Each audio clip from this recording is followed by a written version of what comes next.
د تخنیکي او مسلکي زده کړو د ادارې ښاغلی ویان صاحب نجیب الله امین صاحب راسره په خپرونه کې دی. ځم د ښاغلي امین صاحب په لوري او ورسره به د تیر نندارتون چې د همدغې ادارې لخوا په لاره اچول شوی و او د هیوادوالو له توده هرکلي سره مخ شوی و خبرې اترې لرو. ښاغلی امین سلامونه، سهار مو په خیر او ډېر ښه راغلاست.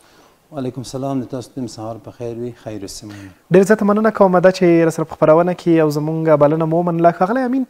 د تخنیکي او مسلکي زده کړو لخوا د دغې ادارې لخوا یو ښکلی نندارتون په لاره باندې اچول شوی و چې هیوادوالو تود هرکلی ورنه وکړه. د نندارتون موخه څه وه او څومره مهال مو په دغه نندارتون باندې کار وکړو تر څو داسې یو نندارتون د هیوادوالو لپاره په لاره واچول شي چې واقعا د هیوادوالو د زړونو د خوشحالۍ لامل وګرځي؟ الحمد لله وحده والصلاة والسلام على من لا نبي بعده. بسم الله الرحمن الرحيم. اولا السلام عليكم ورحمة الله تعالى. عليكم السلام.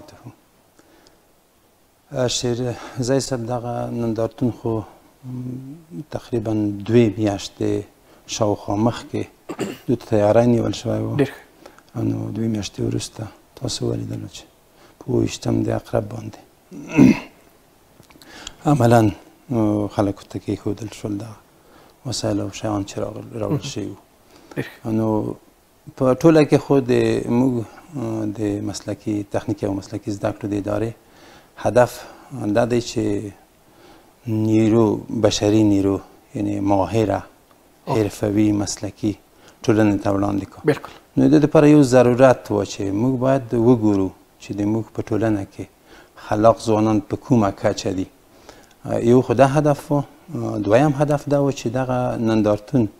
یو اتصالي پول شي د ملت او حکومت یا امارت ترمنځ. بالکل. دلته نو موږ ځینې کسانو باندې نور هم کوشش وکړو چې پیدا یې کړو. هغه دا چې داسې کسان پیدا شي چې د نندارتون وروسته د خلاق ځوانان جذب کړو.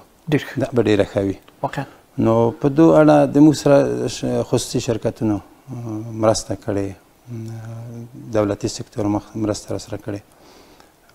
د تاسو معارف او تحصیلات لوړو تحصیلاتو یا لوړو زده کړو وزارت محترم، نورو وزارتونو، وزارت دفاع، وزارت داخله، امنیت ملی محترم، د موږ سره ډېر کوشش وکړو. تاسو ولیدل نندارتون په ښه توګه پای ته ورسېدلی، هېڅ امنیتي پیښه کې رانغله، هېڅ مشکل رانغلل. او جالبه ده چې هغه څه چې موږ غوښتل هغسې وهم شول. بالکل. اگر که د موږ د ادارې مسؤلیت نه دی چې خلکو ته کار پیدا کړو، موږ باید بشري نیرو وروزو. د موږ هدف او د مسؤلیت دا دی. خو په څنګ کې د موږ دا کوښښ هم نتیجه ورکړله. داسې کسان پیدا شول چې ویې ویل چې موږ د ټول خلاق ځوانان ټول چې هر څومره راغلي وو دلته او که نور هم وي ورسره موږ یې جذبوو د امارت په چوکاټ کې. ډېر ښه، واقعا ښه اقدام دی او ښه پایله ده. ښاغلی امین، دغه نوښتګر ځوانان ممکن له خپلو لومړنیو زده کړو سره راغلي وي او په یوه برخه کې نوښت رامنځته کړی وي. د تخنیکي او مسلکي زده کړو اداره کله ناکله داسې پروګرامونه دوی ته په لاره اچوي تر څو دوی یې وکولی شي په مسلکي ډول باندې خپل دغه مهارتونه پسې لوړ کړي او لا نوښتونه وکړي. هو بالکل، الحمدلله د موږ اداره خو د وسایل د نگاه یا مثلا د تعلیم په برخه کې یعنې چې دوی ته ښه زده کړه ورکړو په هغو کې، او دا چې عملي کار کوو. خو تاسو ته خو د موږ د زده کړې د تحصیلات عالي سره د موږ تفاوت په دو کې دی چې موږ 80% یا 80 سلنه زده کړه د موږ عملي ده. نو په ټولو انستیتو لیسو کې د موږ عملي کار روان دی. نو د دوی سره څومره استعدادونه دي انشاءالله چې کله د موږ ادارې ته راشي وسره لوړېږي به که ده. بالکل. ښاغلی امین، کله ناکله مو په دې برخه کې کار کړی دی او نه مو ده کړی چې د نوښت یو مرکز د تخنیکي او مسلکي زده کړو کې رامنځته شي تر څو هغه ځوانان چې ښه فکر لري، ښه ایده له ځان سره لري، امکانات ونه لري، له دغه مرکز څخه ګټه پورته کړي او د هیواد لپاره نوښتونه وکړي او د هیواد په ځان بسیاینې لپاره کار وکړي. بله، الحمدلله د موږ د نوښت مرکز یا مرکز نوآوري ما ځکه یاد نه کړل شیرزای صاحب چې ډېر تکرار راځي. الحمدلله ټول خلک خبر دی چې موږ دغه مرکز جوړ کړی دی. تېرو ورځو کې د هالند نه یو ځوان و، دی وی چې موږ د موټر په صنعت کې ښه پوره مهارت لرو، بیا مستند څه شیان ما ته راولېږل چې که موږ ته موقع مساعده شي. موږ هم دا ارمان لرو چې خپل ملک ته لاړ شو، خپل هیواد کې کار وکړو. موږ ډېر څه زده کړي دلته بالکل. نو موږ ورته وویل چې موږ تیار یو موږ د نوآورۍ یا د نوښت مرکز د تاسو په خدمت کې دی سره د ټولو تجهیزاتو لکه څرنګه چې هغه مخکې موټر چې ولېږل شو قطر ته موږ ټول شیان په اختیار کې ورکړل هغوی ته نو هغوی د همدغې ادارې په مټو باندې تر قطره ورسېدل. واقعا ښاغلی امین دغه شان نندارتونونه چې پکې د هیوادوالو د استعدادونو ښوونه کیږي او د اسلامي امارت لخوا دوی هڅول کیږي لکه څنګه چې تاسو بیلګې اشاره هم وکړله چې له هالنډ هیواد څخه زموږ هیوادوالو اړیکه نیولې وه زموږ د استعدادونو په بیا راتګ کې څومره رغنده رول لوبوي او زموږ د ننه هیواد د ننه د ځوانانو په هڅونه کې څومره رغنده رول لوبولی شي؟ د بیخي ډېر رول لوبوي. اوس دغه نندارتون چې تاسو ولیده یو مثبت تصویر یې وړاندې کړل د هرې نګاه نه زموږ د محبت د وجې نه چې دلته خلک راغلي وو. هغه ځوان چې ما مخکې خبره درته وکړه نه یې غوښتل چې نوم یې د یاد شي. دلته یم هدف دا و چې بس د ما نیت خلاص د الله دپاره دی. هغو د دو تر څنګ چې ټولو ته کار ورکړه یو لک افغانۍ هم دغو نوښتګرو ته ورکړلې خو داسې چې د ما نوم دې نه اخیستل کېږي د ادارې سره هغه سند پروت دی. نو یو ښه تصویر و یو ښه ذهنیت و چې خلکو ته یې ورکړلو. دغسې نندارتونه بیخي د ما په نظر بیخي ډېرې ګټې لري او ډېر خلک خوشحاله وو. د امنیت په بعد کې مثلا د تربیت په بعد کې د دوی چې مثلا څه رقم انګیزه واخلي د داسې حالت نه محبت د خلکو دغه ځینې ځوانان باور وکړه دومره خوشحاله وو چې ما یې اوښکې لیدلي دي فقط د خوشحالۍ نه چې داسې یو حالت کې موږ په داسې آزاده فضا کې په داسې امنیت کې موږ راغونډ شوي او دغه شیان وینو نو دا چې یو څه کار نور ور باندې وشي دوی په لوړه سطحه فکر لري الحمدلله. بالکل. که چیرته ځیر شو ځینې داسې پروژې هم موجودې وي چې واقعا د افغانستان لپاره ډېر زیاتې ارزښتمنې دي لکه د اوبو د خپل جریان په واسطه باندې د نورو اوبو کاږل تر لرې پرتې سیمې پورې چې زموږ او تاسو هغه دښتې چې د آمو سیند تر څنګ پرتې دي د هغې لپاره واقعا مؤثره واقع کېدلی شي. دغه شان نوښتونه او دغه شان لاسته راوړنې چې واقعا په دغه نندارتون کې موږ وکتلی د څنګه یو افغانستان تصویر راکوي او افغانستان پرمختګ ته څومره هیلې موجودې دي؟ شیرزی صاحب زه به یوه خبره د تاسو د خبرو د ځواب په څنګ کې بله هم وکړم. هر مملکت د دوو حالتونه خالی نه وي یا ده چې په ملک کې به جنګ وي یا به امنیت وي. که چیرې جنګ وي هلته غم دی چیرې چې غم وي هلته خلاقیت او تمدن او پیشرفت ثقافت هیڅ امکان نه لري. چیرې چې امنیت وي خلک ذهنا آرام وي. اوس د خلک وایي دا خو زموږ دښمنان دي چې دوی وایي چې دا امنیت نه دی نو ټک او ټوک نشته دا معمولي خبره ورته ښکارېږي. جنازې نشته دا خو دومره خبر نه ده. مثلا نور آباد دي چې موږ شاته کې پاتې یو دي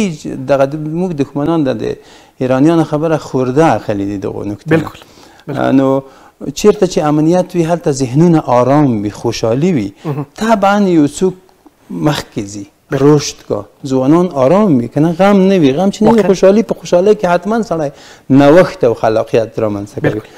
نو اوس زه بیخي ډېر یقین لرم چې که دغه آرامي همداسې دوام ولري لکه اوس چې ده زه داسې وایم ډېر داسې څه به پېښ شي چې سړی به حیران شي. موږ تاسو که فکر کړی وي موږ به د پنجشیر خوا دا یو حقیقت دی. زه به د ملت ته یوه خبره وړاندې کړم. موږ ته داسې تصویر د پنجشیر وړاندې شوی و چې په پنجشیر کې ټول هغه په کابل کې موږ تاسو ځینې لیدل چاړې په لاس کې تورې په لاس کې توپانچې په څنګو کې اسمالونه ته سر بیا به د احمد شاه مسعود تصویر هم راوړی و د ځان سره په موټر به نښلولی یعنې د هغو د نامه نه یو قسم استفاده کړله. موږ داسې فکر کړو چې پنجشیر ټول داسې دی خو تاسو باور وکړئ شیرزی صاحب زه لاړم پنجشیر ته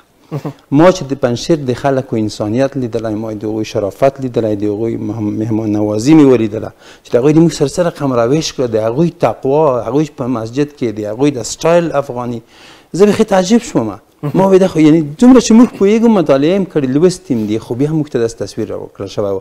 اوس چې آرامي شو هغه اصلي تصویر د پنجشیر موږ ولیده چې هغه داسې نه دی. تاسو اوس ولیدل د خواک په لار باندې په څومره تکلیفو کې د موټر تلل د موږ د ادارې محترم مشر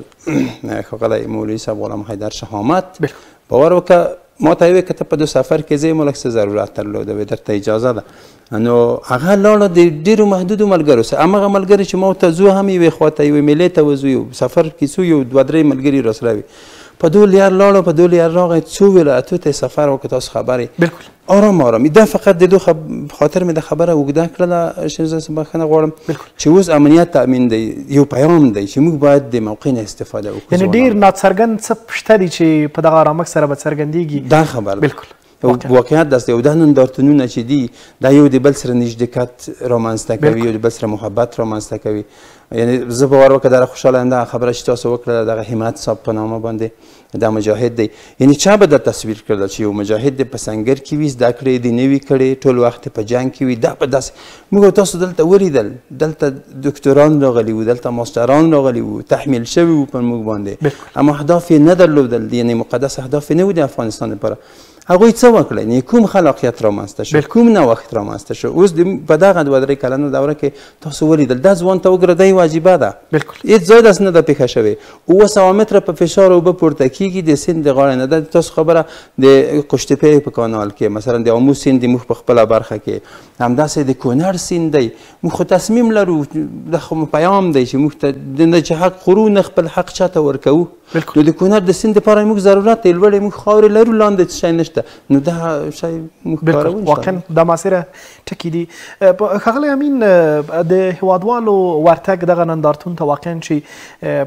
له ښه رنګینتیا څخه برخمن و او هیوادوال خوشحاله وو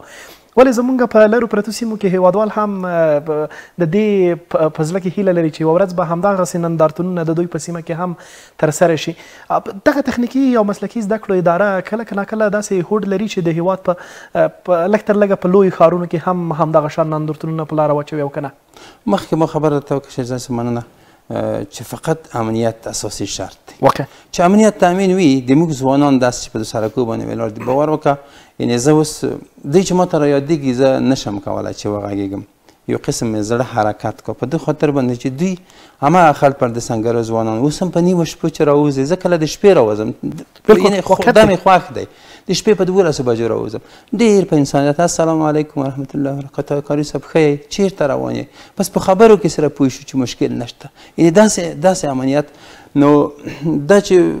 امنیت تامین وي انشاءالله چې دغه لړۍ به د افغانستان ګوټ ګوټ ته غځېږي او کوم ځایونه چې انټرنیټي امکانات نه لري موږ تاسو خو الحمدلله د موږ د مخابراتو وزارت یوه خبره ده د شپې مې دا د ځان څه فکر وکړه یو وخت کې راویښ شوم ما چې د موږ کوم ارګان ډېر مخکې دی ځینې خلک وي ښاروالي ده ځینې خلک وي نه امنیت ملي دی استخبارات دي ځینې وایي چې نه وزارت داخله دی ځینې وایي چې نه وزارت دفاع دی تاسو وګورئ چې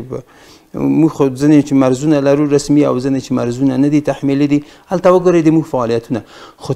تاسو باور وکړئ چې شهزاده صاحب د موږ ټول ارګانونه یعنې زه په دوی یقین لرم هیڅ داسې ارګان نشته چې هغه وغواړي شاته پاتې شي یو مسلم رقابت روان دی داسې رقابت روان دی چې دغه ادارې نه ما اداره باید مخکې شي بالکل نو دا ډېر ښه فکر دی واقعا ډېر زیاته مننه کوم ښاغلی امین دا چې زموږ بلنه مو ومنله او له موږ سره په خپرونه کې وئ په وروستیو کې مو پیغام درنو هیوادوالو ته د تخنیکي او مسلکي زده کړو د ادارې لخوا مننه کوم الله مو وساته ډېر زیاته مننه چې دا پیام ډېر تکراري را نشي الله پاک فرمایي هل یستوی الذین یعلمون والذین لا یعلمون دا یو ښه پیام دی د الله د خوا نه موږ که قرآن کریم او احادیث نبوي مطالعه کړو ټول شیان ډېر ښه واضح پکې ذکر شوي دلته داسې یو خدای پاک یو څه وړاندې کړي چې هغه خلک چې زده کړې نه لري د هغو خلکو سره چې زده کړې لري نه برابرېږي دا یو وسیع پیام دی شهزاده صاحب دا تنها په دې پورې نه تړلی چې فقط د دین په بعد کې یا د مذهب په بعد کې هل یستوی الذین یعلمون والذین لا یعلمون اوس مخکې ما یو دا مثال وړاندې کړی وای او بیا هم تکراروم د تاسو تلویزیون د لارې نه که یو کس موټر ښه زده وي د یوه کس او د یو بل نه وي زده دلته په د موټر کې نور کسان ورسره ناست وي دغه کس ښه تقوادار دی چې موټر یې نه دی زده ښه سړی دی او هغه بل چې دی متاسفانه فاسق دی فاجر دی بدکار دی هر څه کې شته خو اوس نو خلکو ته ورته وایي کوم یو د سړی کوم یو موټر وچلوي هغه وایي چې نه دغه چې زده دی دا یو چې د هغو تقوا موږ څه کوو تقوا یې په خپل ځای ده د موږ هدف دا دی چې موږ د موټر چېرته ټکر نه شي موږ ژوند د لاسه ورنکړو هدف دا دی چې هغه خلک چې زده کړې نه لري د اوس سره نه برابري چې زده کړې لري. فقط پیغام دا دی چې په هر حالت کې وي، په هر حالت کې ولو کان فی الصین، نبی علیه السلام ویلي چې تاسو زده کړې وکئ که په چین کې وي هم ویې کوئ، خو ویې کوئ. یعنې چین دا معنا چې ته د هغوی د عقایدو سره کار مه لره، ته ځان ورسوه. نو هدف فقط دا دی او پیغام دا دی چې موږ باید زده کړې وکړو، غیر نه بله لیاد نه لري. واقعا ډېره زیاته مننه کوم درنو لیدونکو. په خپرونه کې راسره ښاغلی حبیب الله امین صاحب د تخنیکي او مسلکي زده کړو د ادارې ویاند صاحب راسره په خپرونه کې و. واقعا خوشحاله یو چې زموږ یو شاعر وایي چې لا مړه نه یو، لا د کار سړي لرو، د پګړۍ او د دستار سړي لرو، ځي رڼا به له افقه څخه راوړي، موږ د ستورو په قطار سړي لرو.